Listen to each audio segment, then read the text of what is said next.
First at 5. From the University of Florida's College of Journalism and Communications, you're watching WUFT News. Tonight on WUFT News, first at 5, Gainesville takes a step at striking out hunger. Plus, breaking developments in the case of the missing 5-year-old girl from Jacksonville, Taylor Rose Williams. That's our top story tonight. I'm Henry Coburn. And I'm Carla Obina. Breaking news in this case. WTLV in Jacksonville reports a mother is now hospitalized after a suicide attempt.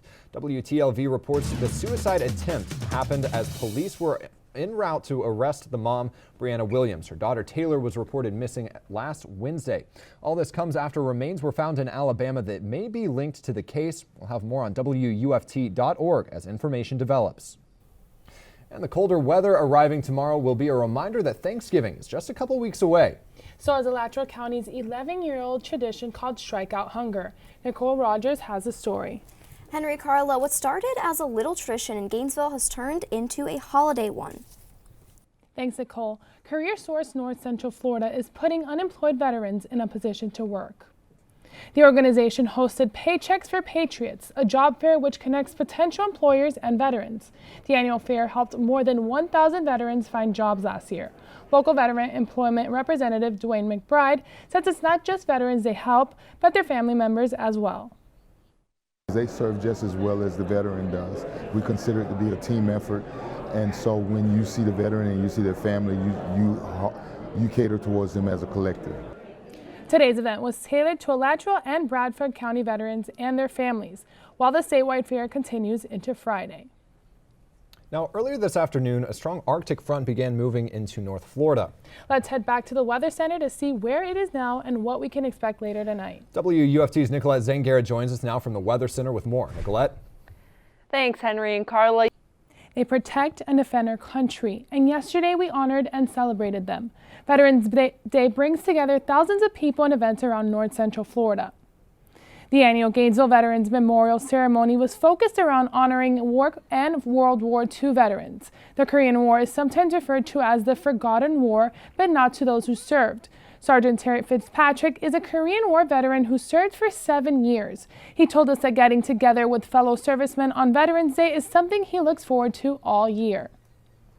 You feel elated because you're, I don't know, sounds corny, but you're back with your buddies, you know. And you develop, with other veterans, you develop friendships, and they can't be compared with civilians.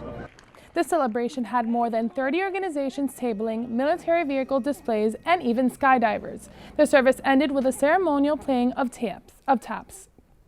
Also in Gainesville, Memorial Mile was recognized with the unveiling of 2 markers located on Northwest 8th Avenue near Westside Park. This location is coined Memorial Mile of what happens there each Memorial Day.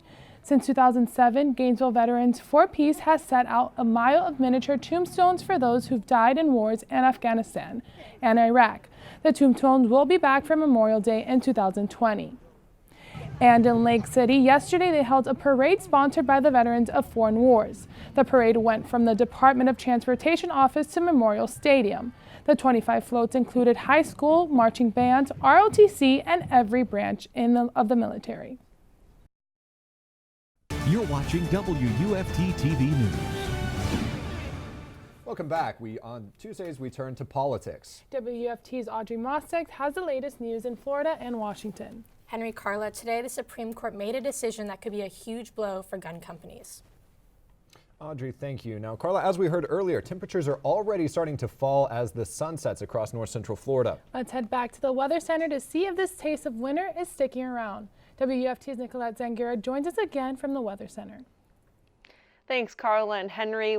Thanks, Nicolette. Today we're getting an early start on sports. Saturdays in the swamp are a special experience for those who wear the orange and the blue. And on Saturday, one Florida fan got to experience a game day at the stadium for the first time. WUFT's Zach Oliveri has a story of a day to remember. Even though Wow, and what an incredible story. I'm really happy, Austin was able to make it to his first Gators game and witness such a great game. It's great to see how the Gator family comes all together and into one special place. No, you're absolutely right. Well, The Gator football team won big this weekend and got a big performance from an unexpected player. WUFT sports reporter Ethan Curtis has more. The Gators shut out Vanderbilt. Thanks, Ethan. Before we go, let's take one last check on the weather. Thanks, Nicolette. BBC World News is up next, and the PBS NewsHour is coming up at 7. Our news team will bring you another show tomorrow at 5, but your Florida news is always on at WUFT.org. Have a good night.